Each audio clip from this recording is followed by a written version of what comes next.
These are excerpts from a talk that I gave at Meeting in the Mountains up in Red Lodge, Montana in March of 2011 for the Billings Architectural Association, which is a chapter of the American Institute of Architects. The theme of that meeting was paradigm shifts. So what we're going to do is talk about Hyperform Design Co-op as a global architectural practice in the context of opportunities that emerge from universal creative instincts when geographic and cultural frontiers dissolve. We're a nonprofit community-focused organization of design professionals, and we are dedicated to the proposition that architecture has a unique power and responsibility to change lives. I'm Tim Geisler, one of the founding principals of Hyperform Design Co-op. Eric Anderson and I met in 2008 and began to envision the practice along the lines of some of the principles that I will present today. In this talk I'll show that the role of architecture in civilization is that of the humanist to pursue the interests of mankind above all else. To get to the heart of a service-oriented practice, we must first discuss slow architecture. Many of you are familiar with Buckminster Fuller's question, how much does your building weigh? I'd like to ask another question. How fast or slow is your building? How fast or slow is the architecture itself?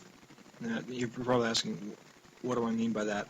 And I'll give it away right off the bat. It's the difference between information and information that has meaning.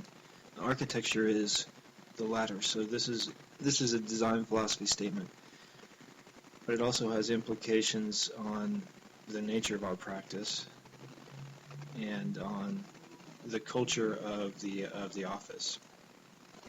So looking at the big picture, civilization today is constrained by four distinct challenges. Energy, our energy sources and supply stream are being called into question, partly because energy used by humans is an inevitable conundrum. We are constantly in search of cleaner, safer, more renewable energy sources, but in the end, every human endeavor that uses energy diverts the energy from what it otherwise would have been doing. For example, solar energy is renewable and clean, but if you encapsulate the entire Earth in solar panels, then there's no light left over for vegetation. So anything we do has some impact on the ecosystem. Another big challenge is water. There's plenty of water on Earth, but it's easily contaminated and poorly distributed.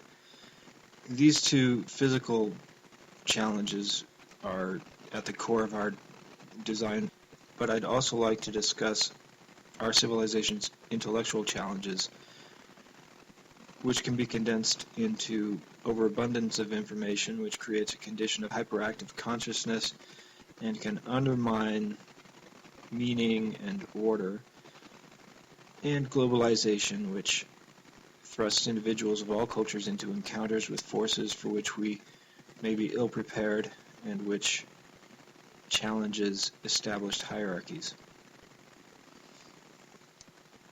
An easy acronym is EWIG, ewig, German for eternal. For those who struggle to affirm their own relevance in this context, Thomas Friedman offers hope. The great needs of this era, he says in his landmark book, The World is Flat, will be for leadership, creativity, and connectivity. For these, the world looks to us, not only architects, but all who are engaged in the human endeavor.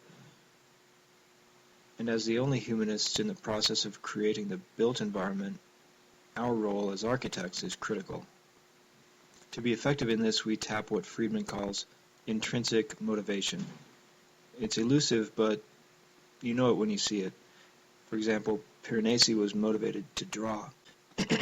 The complexity, the layers of space, it's just packed with information that came directly from Piranesi's creative impulse.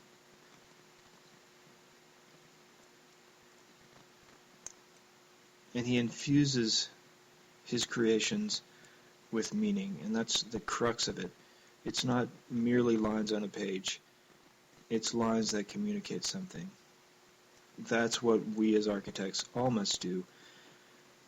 Piranesi's mind probed the endless nooks and crannies of his own insular society.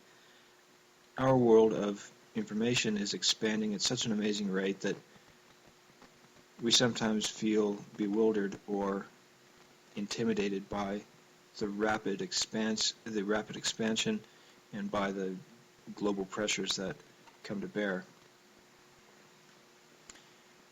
Living in Colorado, I sometimes feel the effects of a certain provincialism, but once outside my familiar context, it doesn't take long to realize that the world is full of cultural collisions and contradictions. This is a performance by the Russian Red Army Choir and the Leningrad Cowboys singing Sweet Home Alabama.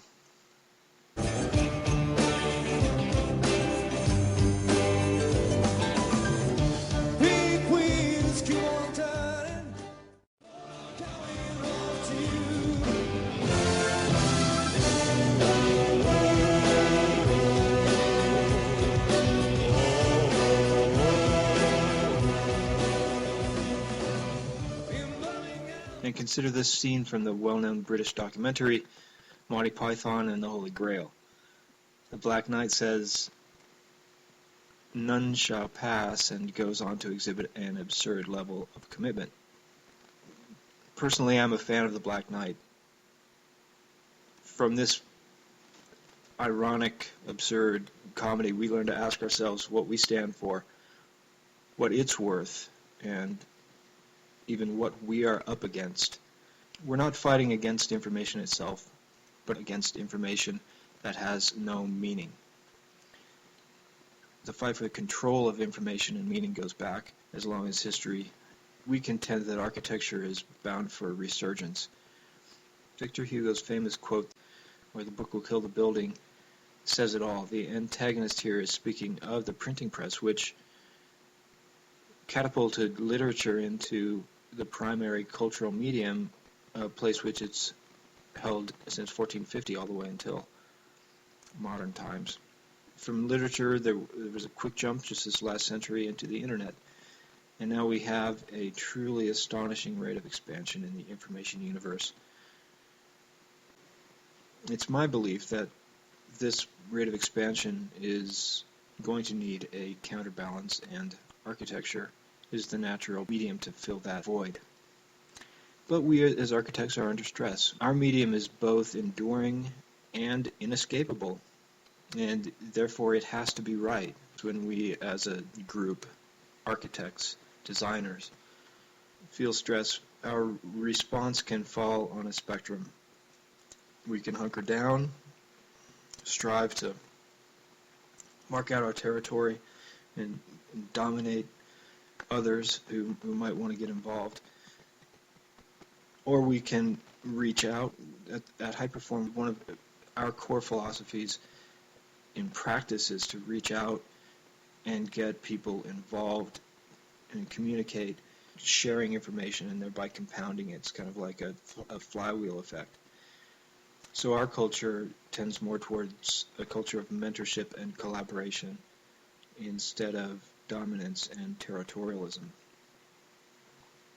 But still there's this tension between architecture and literature, which is akin in some way to the relation of mass, the physical world, architecture, to energy, the world of information, literature, internet.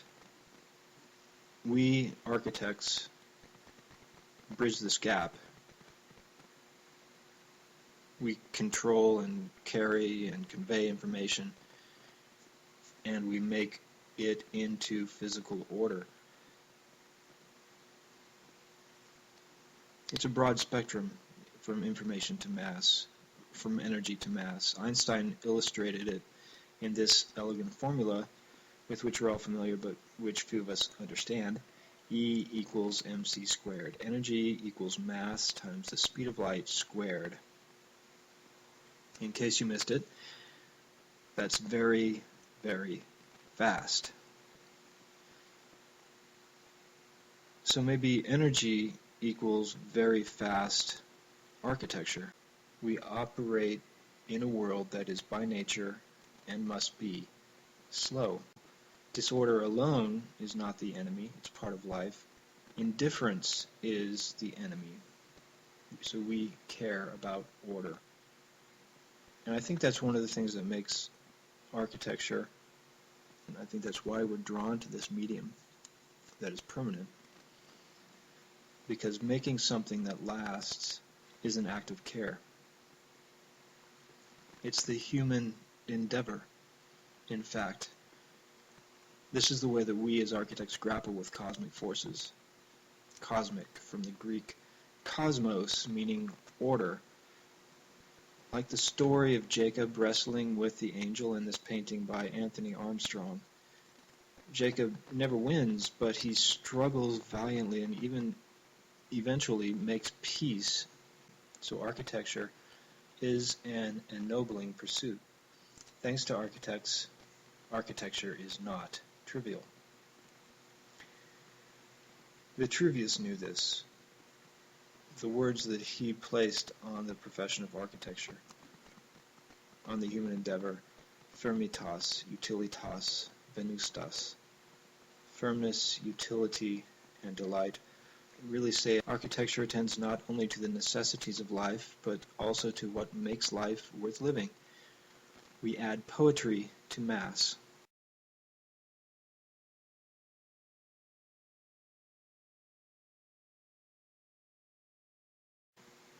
You may remember from college Plato's allegory of the cave. Prisoners are bound so that they cannot move or see anything other than the shadows on the cave wall. To them, this is reality. But we know that if they were to be released, they would discover the next dimension of reality that they can never imagine as long as they're bound. We bring all of these things into a practice called a co-op. Our culture is defined by mentorship, which embraces the next generation, collaboration, which enables collective advancement, discernment, which is a broader understanding of dispersed information, and distillation, which is our enduring expression of zeitgeist. When we draw, when we design, we distill. There's all the information in the universe, we distill it, give it order, bring it into something that can be manipulated. The term co-op encapsulates this vision.